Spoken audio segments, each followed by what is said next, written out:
নমস্কার, দেখছেন জি 24 ঘন্টা। আপনাদের সঙ্গে আমি মধুবন্তী। শুরু করছি আমাদের বিশেষ অনুষ্ঠান দিল সে দিল তক হেলদি হার্ট।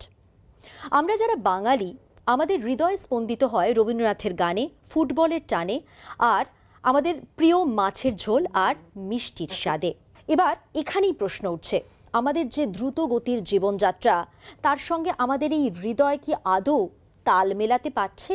হার্ট ভালো রাখার জন্য আমাদের এই লাইফস্টাইলে কি করা প্রয়োজন, কি করলে আমরা ভালো থাকবো, বিশেষ করে আমরা মেয়েরা, সেটা জানার জন্যই আমাদের আজকের এই বিশেষ অনুষ্ঠান দিল সে দিল তক হেলদি হার্ট, যা 2018 সাল থেকে একটা লক্ষ্যেই এগোচ্ছে। জনসচেতনতামূলক যে উদ্যোগ তাদের, সেখানে প্রত্যেকজন ভারতীয় যাতে তাদের হৃদয়ের দিক থেকে তারা ভালো থাকেন, সুস্থ থাকেন, সেই চেষ্টাই অবিরত করে চলেছে। আর আজকের এই বিশেষ অনুষ্ঠান তারই একটা উদ্যোগ।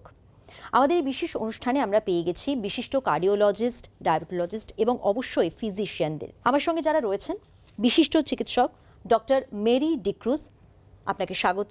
রয়েছেন ডক্টর সুপ্রিয়া দত্ত। ডক্টর দত্ত, আপনাকেও স্বাগত। সঙ্গে রয়েছেন ডক্টর পারিজাত দেব চৌধুরী, আপনাকেও স্বাগত আমাদের এই বিশেষ আলোচনায়। আমি শুরুতেই ডক্টর মেরি ডিক্রুজের কাছে যাব। আমাদের সমাজে একটা বিষয় খুব প্রচলিত আছে যে মেয়েরা বিয়ে করবে এবং তাদের যখন বাচ্চা হবে তারা ওজন বৃদ্ধি করবে, সেটাই স্বাভাবিক। এখানেই প্রশ্ন যে শুধু তো ওজন বৃদ্ধি নয়, বাইরের আকার আয়তন বদলে যেতে পারে, কিন্তু ভিতরের স্বাস্থ্য, ডায়াবেটিস বলুন, হার্টের সমস্যা বলুন, এক্ষেত্রে তো ঝুঁকি বাড়ছে স্থূলতার কারণে। কি উপায় সমাজকে সচেতনতা করার জন্য, বিশেষ করে মেয়েদের জন্য? প্রেগনেন্সির পরে 4-5 কেজি সামান্য, কিন্তু তুমি বিয়ের পরে কত ভালো ছিল সেটা দেখতে হবে। সো আমরা একটা অ্যাডভাইস দেই যে তুমি তোমার ওয়েটকে প্রেগনেন্সির পরেও ট্র্যাক করো। কেন? তোমার ওয়েট তোমার হাইটের অনুযায়ী এমনি নিয়ে 160 minus your age, like that আমরা দেখি that if you have gained weight, specially waist circumference, যাদের আমি বলি মেয়েদের নট মোর দ্যান 80 সেন্টিমিটার্স, হতে পারি 80 থেকে 85 আফটার প্রেগনেন্সি, কিন্তু আপনাকে এই একটা মেজারমেন্ট থাকতে হবে। দুসরো কথাটা বলি যে জাস্ট একটা ওয়েটের ইস্যু না, কেন ডায়াবেটিস, হার্ট ডিজিজ এইসব ওয়েটের দিয়ে আসে। তারপরে নি পেন, অনেক লোকরা আছে এখন 40-45-এ এত নি পেনে হাঁটতে পারছে না।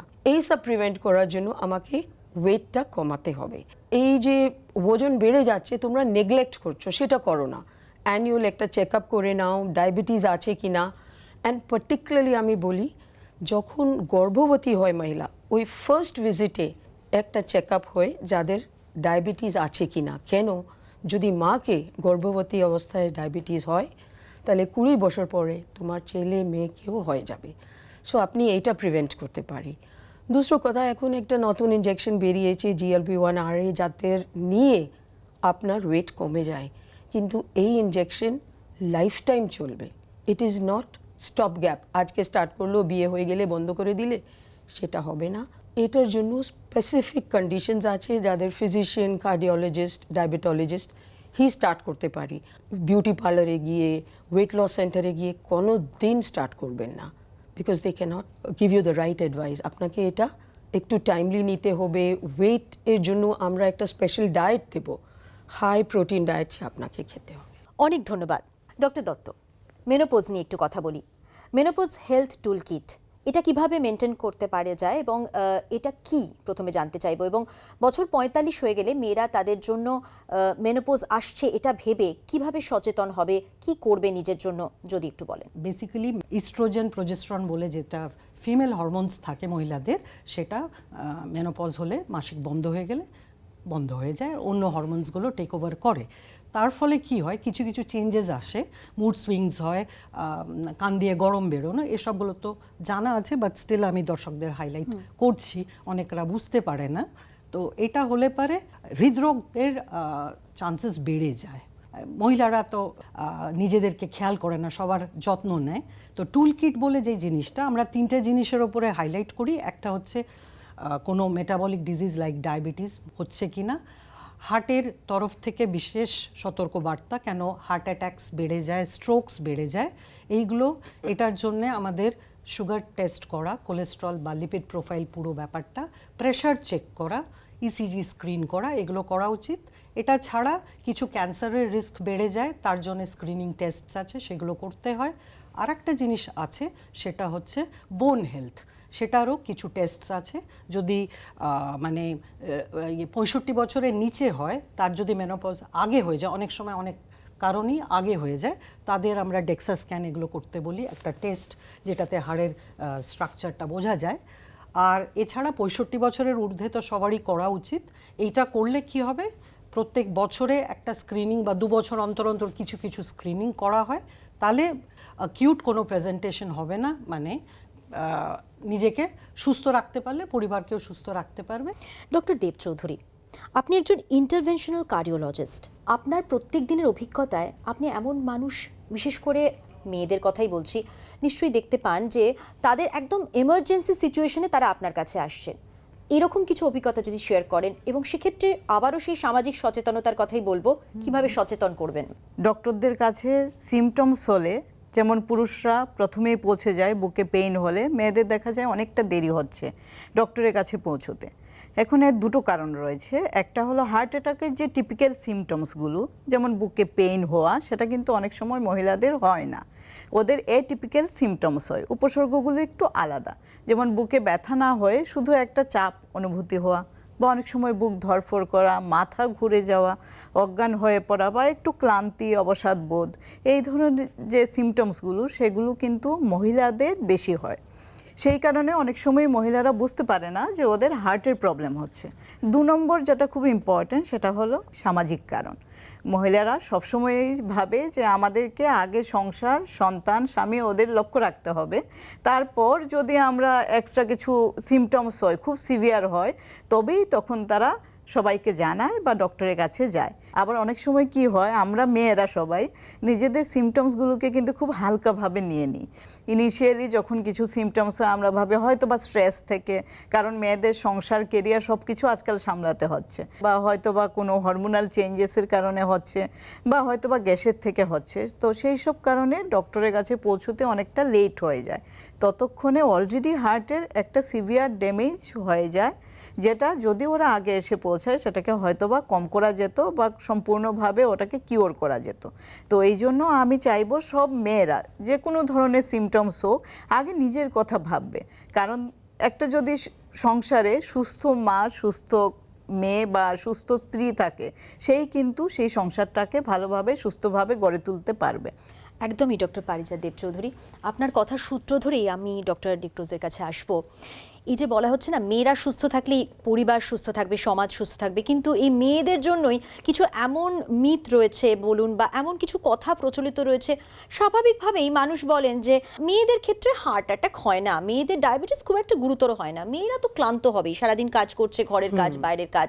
এই যে প্রচলিত ধারণা, এগুলো থেকে বেরোনো কি আদৌ সম্ভব? যদি সম্ভব হয়, সেটা কিভাবে? যে বলছে আমার একটু ক্লান্ত হচ্ছে, কিন্তু ক্লান্তের নানা রকম কারণ আছে। একটা হচ্ছে অ্যানিমিয়া, একটা হচ্ছে হার্ট ফেলিয়ার, একটা হচ্ছে হাই ব্লাড প্রেশার। এইসবগুলো কি করে জানা যাবে? যদি ডক্টরের কাছে গিয়ে তখনই এইসব উঠবে। তারপরে মনে করছে কি ওর তো হার্ট অ্যাটাক হয় না, কিন্তু মেনোপজ নাও হলেও হার্ট অ্যাটাক হয়। একটা জেনেটিক হিস্ট্রি থাকে, একটা আপনার এলডিএল লেভেল যে খুবই ইম্পর্ট্যান্ট, সেটা এখন রিপোর্টস দেখলে বোঝা যাবে না, আপনার পুরো হিস্ট্রি নিয়ে দেখতে হবে। তারপরে ডায়াবেটিসের জন্য গভর্নমেন্ট অনেক কাজ করছে। যখনই গর্ভবতী মহিলা প্রথম আসে, ওর একটা ডায়াবেটিস টেস্ট হয়, 75 গ্রাম গ্লুকোজ নিয়ে 2 ঘন্টা পরে ব্লাড টেস্ট হবে, আর ওর যে কয়েকটা ভ্যালিউজ আছে সেটা টেস্ট করতে হবে। যদি তখন না, তাহলে নেক্সট ভিজিটে আবার হবে। আর তারপরে বলে আমি হার্ট ডিজিজ হয় না, ডায়াবেটিস হয় না, ইয়াং মেয়েদের এইসব হয় না, কিন্তু চেক আপ না করলে কেউ জানতে পারবে না। সে আপনাকে চেক আপ তো করতেই হবে। এই জন্য এই প্রোগ্রামসগুলো আছে, আপনাকে বুঝাতে কেন চেক আপ দরকার আপনার। আমার ফ্যামিলিকে স্বাস্থ্য রাখার জন্য আমি নিজে জানতে হবে কত এক্সারসাইজ করতে হবে ডেলি, কত খাবার, কি ক্যালোরিজ খেতে হবে। এক্সারসাইজের গাইডলাইন্স বলে 1 ঘন্টা, কিন্তু আপনার যদি ফ্যামিলি হিস্ট্রি আছে, ডায়াবেটিস, হার্ট ডিজিজ, তাহলে আপনি 1 ঘন্টা থেকে 2 ঘন্টা করবেন, সেটা আপনার জন্য খুবই ভালো। ডক্টর দত্ত, যারা আমরা বাঙালি, তাদের হার্ট স্পন্দিত হয় খাবার দাবারের মধ্যে দিয়ে। তো সেইখানে বাঙালিদের প্রিয় খাবারগুলো সবই কিন্তু ওই তেলে, মশলায়। আমি আপনার কাছে কিছু পরামর্শ চাইবো। আমাদের যে মেনুগুলো আমি একটু বলি, যেমন ধরুন ভেটকির পাতুরি বলুন, ইলিশ মাছের ঝোল বলুন, ঝাল বলুন, তারপর ছোলার ডাল বলুন, মিষ্টি দই বলুন, প্রত্যেক ক্ষেত্রে কিন্তু হার্টের জন্য একটা ঝুঁকি থাকছে। কিভাবে এই খাবারগুলোকেই স্বাস্থ্যকর করে তুলতে আমরা কি করতে পারি, উপায় কি? আগেকার দিনে কি সুস্বাদু রান্না হতো না? এই রান্নাই হতো, কিন্তু এখন যেটা হচ্ছে এটা বাড়িতে ঠিক ম্যাক্সিমালি হচ্ছে না, সব বাইরে থেকে আনাচ্ছে, যেখানে তেলের পরিমাপ কিছু নেই। এই যে ভেটকির পাতুরি, এতে সব থেকে মানে কম তেল লাগে। আচ্ছা, আপনি একটু বলুন না আমাদের। মশলাটা যেটা হয় সেটার মধ্যেই তো সর্ষে আছে, সর্ষে আর পোস্ত আচ্ছা। আর লঙ্কা, কাঁচা লঙ্কা, এই তিনটের পেস্ট হয়। মাছটাকে ধুয়ে জাস্ট অল্প নুন, আবার নুনটাও বেশি দেওয়া যাবে না, নুন বেশি অনেকের মুখে স্বাদ লাগে না, নুনটাও পরিমাপটা মেনটেন করতে হবে। তো প্রথমেই নুন আর লেবু দিয়ে ম্যারিনেট করে নিলে কাঁচা গন্ধটা চলে যায়। আচ্ছা। আফটার দ্যাট মশলা দিয়ে মাখানো হয়, অ্যান্ড দেন তারপরে কলা পাতা, যেটাকে আমরা ওই একটু হিট করে নিই, তারপরে বেঁধে আমরা ওইটা যদি আমি স্টিমারে দিই সব থেকে ভালো হয়, আর না হলে সিম্পল একটা কড়াইয়ের মধ্যে জল দিয়ে ছাঁকনি যেগুলো থাকে ওটার উপরে চাপিয়ে দিই, তাহলে খুব কম তেল জাস্ট স্প্রিঙ্কল করতে হয় আর একটু মশলার মধ্যে কম তেলে স্টিমড, সেদ্ধ, নিউট্রিয়েন্টটাও রয়ে গেল, মুখের স্বাদও রইল। এটা শুধু ভেটকি মাছ নয়, সেটা হচ্ছে অন্য মাছগুলো আমরা এইভাবে করতে পারি। কড়া ভাজবো না, নিউট্রিয়েন্ট নষ্ট হয়ে যায়। ছোলার ডাল মিষ্টি ছাড়া আমরা কি করব, একটু আদা দেব, একটা ফ্লেভার চলে আসবে, আর গরম মশলার মধ্যে দালচিনিটা বেশি দেব, ওইটা একটু সুইট, ওর মধ্যে আমরা বেশি করে ওই কিশমিশ দেয়, ওটা বন্ধ করব, আর নারকেলটা পাতলা করে কেটে জাস্ট ফ্রাই করে ওপরে ভাসবে।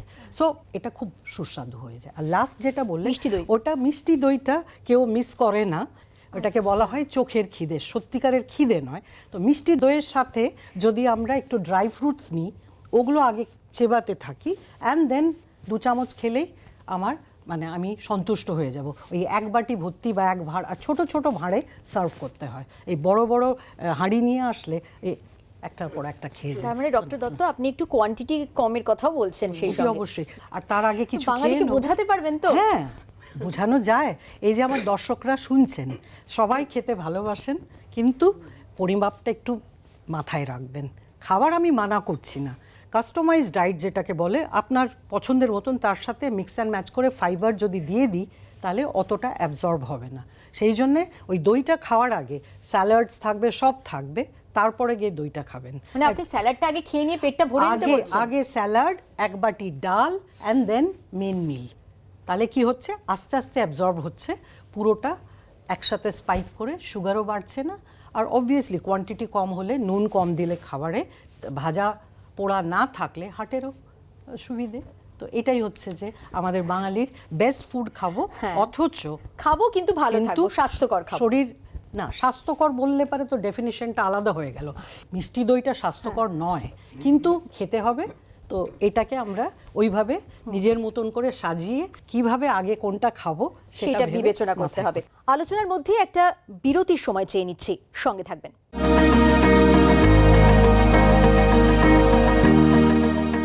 ফিরে এলাম বিরতির পর আমাদের বিশেষ অনুষ্ঠান দিল সে দিল তক হেলদি হার্ট নিয়ে। ডক্টর পারিজাত দেব চৌধুরীর কাছে আসবো। কার্ডিয়াক অ্যারেস্ট বলবো না, হার্ট অ্যাটাক বলবো, তাই তো? আর সেই জায়গায় দাঁড়িয়ে তারপরের কয়েক ঘন্টা খুব গুরুত্বপূর্ণ, আপনারাই বলেন সেই সময় কি করণীয় রোগীর পরিবারের? আমাদের জানতে হবে আগে হার্ট অ্যাটাকের সিমটমস কি। হার্ট অ্যাটাকের সিমটমস হলো বুকে পেইন হওয়া, যেটা আমরা সবাই জানি, কিন্তু সবসময় সেই টিপিক্যাল পেইন নাও হতে পারে। বুকের মাঝখানে একটা চাপ ধরা, বা হাতের বাঁ দিকে সেই ব্যথাটা যাওয়া, অনেক সময় চোয়ালেতে পেইন হওয়া বা ঘাড়ের দিকে পেইন হওয়া, বা অনেক সময় বুক ধরফর করা, অজ্ঞান হওয়া, এগুলো হলো হার্ট অ্যাটাকের সিমটমস। এই ধরনের কোনো সিমটমস যদি কারুর বাড়িতে হয়, কোনো ফ্যামিলি মেম্বার্সদের, তবে সেক্ষেত্রে যেটা আমরা বাঙালিরা করি, প্রথমেই ভাবে হয়তো বা গ্যাস হয়েছে বলে গ্যাসের ওষুধ দিয়ে অনেকটা সময় নষ্ট হয়ে যায়, সেটা যাতে না করা হয়। এই ধরনের কোনো সিমটমস হলে আমাদের ধরে নিতে হবে এটা হার্ট অ্যাটাকের সিমটমস হতে পারে, আর সেই অনুযায়ী আমাদের প্রিকশন নিতে হবে। তো কি করতে হবে বাড়িতে? সঙ্গে সঙ্গে যার এই ধরনের সিমটমস হচ্ছে তাকে কিন্তু বলবো আমরা যে আপনি বিশ্রাম নিন। ওকে কিন্তু হাঁটাচলা যাতে না করে সেটা বলতে হবে, একটা জায়গায় বসিয়ে বা শুইয়ে রাখতে হবে। কারোর যদি বাড়িতে অ্যাসপিরিন থাকে বা সরবিট্রেট থাকে, এগুলো হলো ট্যাবলেট। 300 mg অ্যাসপিরিন সঙ্গে সঙ্গে পেশেন্টকে খাইয়ে দিতে হবে, বা সরবিট্রেট 5 mg যদি থাকে সেটা জিভের তলায় দিতে হবে, যাতে ইনিশিয়াল কিছুটা টাইম আমরা পাই, যাতে পেশেন্টকে সুস্থ অ্যাটলিস্ট ভালোভাবে হসপিটালে পৌঁছে দিতে পারি। তারপর যদি আমরা দেখি যে পেশেন্টের পেইন কমছে না, তখন সঙ্গে সঙ্গে কার্ডিয়াক অ্যাম্বুলেন্স ডাকবো, অথবা যদি অ্যাম্বুলেন্স আসার জন্য খুব লেট হয়, বাড়িতে যদি গাড়ি থাকে বা গাড়ির ব্যবস্থা করতে পারি, সঙ্গে সঙ্গে পেশেন্টকে নিয়ে আমাদের হসপিটালে পৌঁছতে হবে, যেখানে কার্ডিয়াক ফেসিলিটি অ্যাভেলেবল, যেখানে ইসিজি করা যাবে আর পেশেন্টের সময় মতো ট্রিটমেন্ট স্টার্ট করা যাবে। কারণ হার্ট অ্যাটাকের পর প্রথম 1 ঘন্টাকে বলা হয় গোল্ডেন আওয়ার। ওই আওয়ারের মধ্যেই কিন্তু পেশেন্ট বাঁচবে নাকি পেশেন্ট মারা যাবে সেটা ডিসাইড হয়। তো এর মধ্যে খুব ইম্পর্ট্যান্ট একটা রোল কিন্তু ফ্যামিলি মেম্বার্সরা প্লে করে। ওদেরকে বুঝতে হবে পেশেন্টের সিমটমস কী হচ্ছে, ইমিডিয়েটলি হসপিটালে পৌঁছতে হবে কিনা। কোনো সময়ই হার্টের পেন মানে বুকে কষ্ট বা বমি বমি ভাব বা দমের কষ্ট, এগুলোকে গ্যাসের ব্যথা বলে অ্যাভয়েড করা উচিত নয়, সঙ্গে সঙ্গে অ্যাকশন নিতে হবে। 2 নম্বর আরেকটা যেটা ভুল বেশিরভাগ লোক করে থাকে, সেটা হলো অনেক সময় হার্ট অ্যাটাক দেখা যায় লেট নাইট বা আর্লি মর্নিংয়ের দিকে হচ্ছে, মানে ধরো 2-3টের দিকে অনেক সময় পেশেন্টের বুকে ব্যথা হলো, তখন বাড়ির লোকরা ভাবে আগে সকাল হোক এরপর আমরা ডক্টরের কাছে নিয়ে যাচ্ছি। তাতে আমাদের যে এই ইম্পর্টেন্ট ইনিশিয়াল আওয়ার সেটা মিস হয়ে যায়, তাতে পেশেন্টের বিশাল একটা ক্ষতি হয়ে যায়। তো কখনো সকাল হবার জন্য অপেক্ষা করা উচিত নয়। সিমটমস হলে ইমিডিয়েট হসপিটালে নিয়ে যেতে হবে। তার আগে যেটা ইনিশিয়াল আমরা ফার্স্ট এইডও বলতে পারি, পেশেন্টকে অ্যাসপিরিন বা সরবিট্রি ট্যাবলেট দিয়ে দিতে হবে, বা স্টেটিন, অ্যাটোভাস্টেটিন যদি বাড়িতে থাকে সেটা দিতে হবে। বেশ, ডক্টর ডিক্রুজ, পিসিওএসে আক্রান্ত কোনো তরুণী, তারা মেনলি যেটা ভাবে প্রেগনেন্সির ক্ষেত্রে সমস্যা হবে, কিন্তু তারা যে হৃদরোগে আক্রান্ত হতে পারে বা তারা আক্রান্ত হতে পারে ডায়াবেটিসে, এটাও তো হয়। এই ব্যাপারে কিন্তু সচেতনতা খুব কম। নিশ্চয়, তুমি ঠিকই বলছো। এখন স্কুলে কলেজে গিয়ে দেখো, মেয়েদের মেন প্রবলেম হচ্ছে ওয়েট। হ্যাঁ, মেয়েদের ওয়েট নিয়ে, তারপরে ওর পিরিয়ডস রেগুলার হয়ে যায়। খেতে তো সবাই ভালোবাসে, যে ডক্টর বলেছে দ্যাট কলকাতায় খাবার দেখলেন মুখ্য রুচি থাকেই, যেতে হবে খেতে হবে, কিন্তু এখান থেকে অনেকগুলো প্রবলেম আসে। অ্যাকচুয়ালি প্রেগনেন্সি যখন মাকে কষ্ট ছিল তখন থেকে আসছে। সো মাদের একটা অ্যাডভাইস আছে, আপনারা যখন ছেলে মেয়েকে খাবার দেন একটু হেলদি দিন, স্যালাড দিন, অ্যাপেলস দিন, ফ্রুটস দিন, আর তারপরে যদি বেশি খিদে লাগে তাহলে একটু প্রোটিনও খেতে পারে, কিন্তু ওজনটা কম রাখতেই হবে। আপনি দেখবেন ছোট মেয়েদের গলার পিছনে একটা ডার্ক স্কিন হয়ে যাচ্ছে, ভেলভেটের মধুর, এইটা সাইন্স অফ অনকামিং ডায়াবেটিস, সেটা আমাকে ধ্যানে রাখতে হবে। ডক্টর দত্ত, একটি পরিবারের জন্য, সমাজের জন্য, একটা সম্প্রদায়ের জন্য একজন নারীর স্বাস্থ্য কতটা গুরুত্বপূর্ণ, স্বাস্থ্যের জন্য বিনিয়োগ করা কতটা প্রয়োজন, নারীর স্বাস্থ্যের ক্ষেত্রে সচেতনতা কতটা প্রয়োজন, যদি একটু বলেন। মহিলাকে যদি আমি সুস্থ রাখতে পারি একটা পরিবারের, সে সব দিক থেকে সবাইকে নজর রাখতে পারবে। সে তার হাজব্যান্ডকে দেখবে, শ্বশুর শাশুড়ি, বাবা মা, ছেলে মেয়ে, এভরিবডি, এবং সে নিজের কাজের জায়গায়ও সাকসেসফুল হবে। সুতরাং ইনভেস্টমেন্ট মহিলাদের ওপরে মানে হচ্ছে একজন মহিলাকে সুস্থ রাখতে হবে, রিস্ক ফ্যাক্টরস থাক চাই না থাক, সব রকম অসুখ থেকে প্রোটেক্ট করলে অ্যানুয়ালি বিভিন্ন এজ অনুযায়ী তার কিছু পরীক্ষা নিরীক্ষা করা উচিত। বেশ, ডক্টর পারিজাত দেব চৌধুরীর কাছে আসবো। আমি একটু অ্যাঞ্জিওগ্রাফি এবং অ্যাঞ্জিওপ্লাস্টি সম্পর্কে জানবো, এবং মহিলাদের ক্ষেত্রে এই প্রসিডিওরটা কি আলাদা না একই? প্রথমে আমি বলবো অ্যাঞ্জিওগ্রাফি কি, বা অ্যাঞ্জিওগ্রাফি কি সবাইকে করতে হবে কিনা সে ব্যাপারে। অ্যাঞ্জিওগ্রাফি হলো একটা টেস্ট, যে টেস্টের মাধ্যমে আমরা হার্টের মধ্যে সেরাতে হার্টের আর্টারিগুলোতে কোনো ব্লকেজ আছে কিনা সেটা বুঝতে পারি। অ্যাঞ্জিওগ্রাফি একটা ডে কেয়ার প্রসেস, আমরা সবার কিন্তু অ্যাঞ্জিওগ্রাফি করি না। যদি ইসিজি বা ইকোকার্ডিওগ্রাফিতে কোনো প্রবলেম দেখা যায় বা ট্রেডমিল টেস্ট পজিটিভ হয়, অথবা যাদের অলরেডি হার্ট অ্যাটাক হয়েছে ওদেরই অ্যাঞ্জিওগ্রাফি করা হয়। অ্যাঞ্জিওগ্রাফিতে আমরা হার্টের ভেতরে ব্লকেজটা দেখি, সেই ব্লকেজ যদি 70%-এর নিচে থাকে সেটা কিন্তু মেডিসিনের মাধ্যমেই, মানে ওষুধ খাইয়েই ট্রিটমেন্ট করা হয়। যদি ব্লকেজ 70%-এর উপরে থাকে তখন তাতে স্ট্যান্ড বসানোর বা বেলুন করা সেই ধরনের অপশনগুলো আসে। আর এনজিওপ্লাস্টি হলো একটা চিকিৎসা যাতে হার্টের সেই ব্লকটাকে কিওর করা হচ্ছে। এখন মহিলাদের ক্ষেত্রে যে প্রবলেমগুলো হয়, এক তো মহিলারা অনেক দেরিতে এসে পৌঁছায়, বেশিরভাগ টাইমেই দেখা যায় অলরেডি হার্টের মধ্যে অনেক বেশি ব্লকেজ হয়ে গেছে।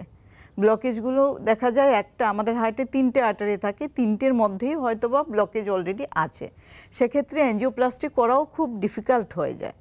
2 নম্বর হলো এনজিওগ্রাফি বা এনজিওপ্লাস্টি আমরা আজকাল রেডিয়াল আর্টারি মানে আমাদের হাতের এইখানে যে শিরাটা থাকে তার মাধ্যমে করা হয়। তো রেডিয়াল আর্টারির ডায়ামিটার সেটা মহিলাদের ক্ষেত্রে কম হয় ছেলেদের তুলনায়, সেক্ষেত্রে অনেক সময় এনজিওপ্লাস্টির যে প্রসেসটা সেটা ডিফিকাল্ট হয়ে যায় মহিলাদের ক্ষেত্রে।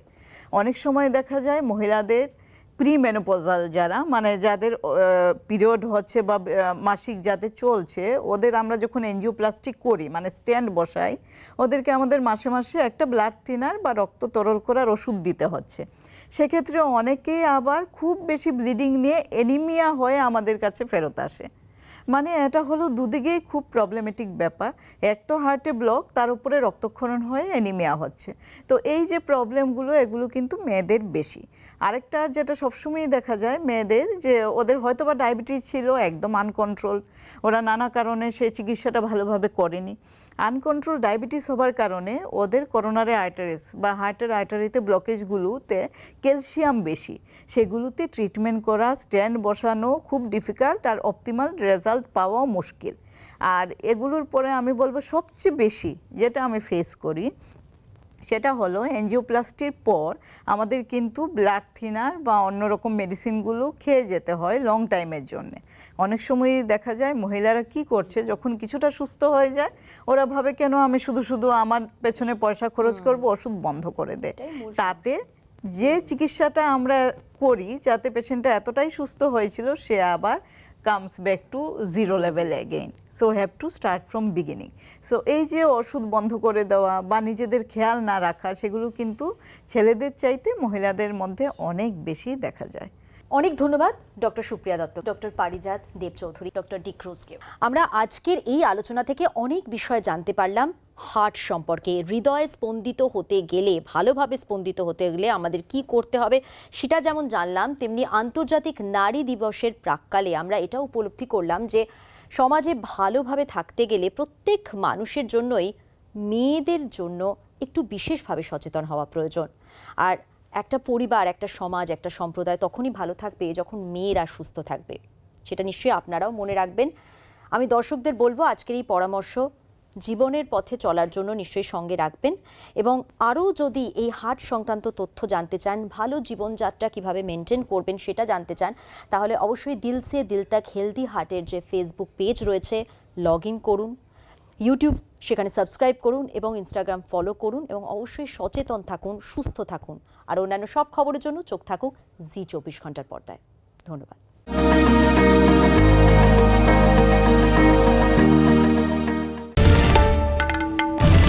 বাংলার আওয়াজ, বাঙালির আবেগ, জি24 ঘন্টা।